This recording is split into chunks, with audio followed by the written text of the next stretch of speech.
From Medinipur. তো কেমন আছো তোমরা? তো গাইস, নতুন যাত্রাপালা এসেছে মার্কেটে। তোমরা খবর পেয়েছো না পাওনি? এখনো বুঝতে পারছো না? কাল ব্রেকআপ, আজ মারপিট। আমি নিজেই খুব লজ্জিত। আমার নিজের জীবনেরই কোনো গ্যারান্টি নেই। জানি না পুরোটা তোমাদের ফ্যামিলি ব্যাপার কি হয়েছে। আমাকে যেটুকু কালকে রেকর্ডিং শোনালো তার সেখানে তো দেখলাম তুমি ওর কাছে ভিডিও করা আছে, সেই দেখে তোরে দেখাইছে। मजा आया। হ্যাঁ, দুটোতেই ভালো ইনকাম হয়েছে, কিন্তু আমি বলছি না, ভিউজ বলছে। মানুষ কি পর্যায়ে গেলে এরকম করতে পারে? কিন্তু আমার মনে হয় রন্দার মাথায় অন্য কিছু চলছিল। উনি ভেবেছেন বেকার মার খেয়ে তো কিছু লাভ নেই, বরং এটা দিয়ে কিছু ইনকাম করে নেই, তাহলে মারটা আর গায়ে লাগবে না। এমনিতেও তো আমার সেলফ রেসপেক্ট বলে কিছু নেই। এ ভাই, এগুলো কি হচ্ছে? কারো বিয়ে নাকি? ওরে সালা, ক্যাপশনে লেখা আছে যে মাধ্যমিক পরীক্ষা শেষ হওয়ার পর মাধ্যমিক পরীক্ষার্থীরা।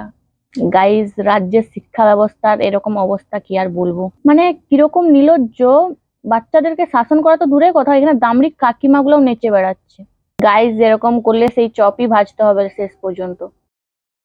রাস্তায় এগুলা কি পড়ে আছে? ও, এগুলা হচ্ছে সেই মাধ্যমিক পরীক্ষার্থীরা যারা সরস্বতী পুজোতে গড়াগড়ি খাচ্ছিল ঠাকুরের কাছে। এরা বই খাতা চিটিং পেপার গুলোকে এরকম করে কুচি কুচি করে কেটে রাস্তাতে ফেলে ফেলে বেড়াচ্ছে। মানে এদের বাড়ির লোক মানে এদেরকে কেলায় না?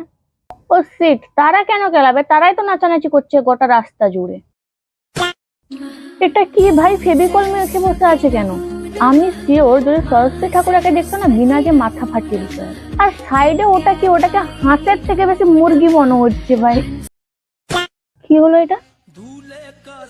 ও, শখের মানুষকে ইনস্ট্যান্ট বিয়ে করার নিনজা টেকনিক গাইজ। ভাই, ব্লেডটা আর একটু নিচে দিয়ে গেলে আর বিয়ে করতে হতো না। গাইজ, জীবনে অনেক পাপ করেছি, কিন্তু এই পাপ আজ পর্যন্ত করিনি, আর কোনোদিন করবো না। কি করছে ভাই? তাহলে এ পুরা নরকে যাবে, পুরা নরকে যাবে। নরকে যাওয়ার ইনস্ট্যান্ট টিকিট কাটতিছে। সো গাইজ, আজকের ভিডিওটা এই পর্যন্ত। যদি ভিডিওটা ভালো লাগে অবশ্যই বেশি বেশি করে লাইক করবে, কমেন্ট করবে, আর হ্যাঁ, সাবস্ক্রাইব করতে ভুলবে না। বাই, দেখা হচ্ছে নেক্সট ভিডিওতে।